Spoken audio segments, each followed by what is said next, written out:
C'est une visiteuse qui a préféré garder l'anonymat.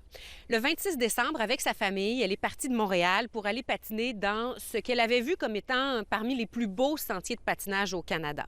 Elle avait vu sur le site qu'il y avait seulement 5 km de sentiers qui étaient ouverts sur 15. Elle dit qu'à l'arrivée, à l'accueil, il n'a jamais été question des conditions des sentiers. Après 45 minutes de patinage, elle dit que les conditions étaient vraiment déplorables. La famille décide de retourner à la maison. Alors, en se dirigeant vers l'accueil, le père de la visiteuse a fait une chute sur la glace et s'est fracassé la tête. Elle dit qu'il a perdu conscience quelques instants. Et elle déplore de ne pas avoir eu de soutien de la part des employés. Elle dit que les protocoles de sécurité étaient inexistants. Le directeur du site, Marc-Antoine Binette, lui défend ces mesures de sécurité, dit que les employés ont agi dans les règles de l'art. Par exemple, ils ont l'ordre de ne pas déplacer une personne qui a fait une chute dans un sentier, que c'est aux ambulanciers de le faire. Concernant les conditions des sentiers, le directeur dit que l'entreprise a été victime d'un incendie en juillet dernier, un incendie qui a ravagé un garage où on entrepose des équipements comme par exemple la surfaceuse et que ça a grandement nui aux opérations.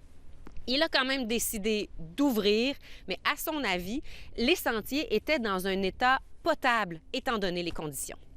D'un centre de ski, on a le choix d'y aller le lendemain d'un verglas ou on a le choix d'attendre une journée ou deux après.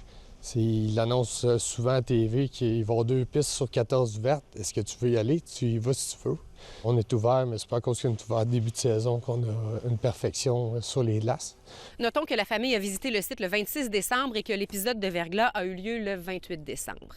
Nous avons analysé les avis laissés sur Internet par des utilisateurs pendant la période des fêtes et il y a eu 34 avis négatifs, d'1 ou 2 étoiles, des gens qui déplorent sévèrement le piètre état des sentiers.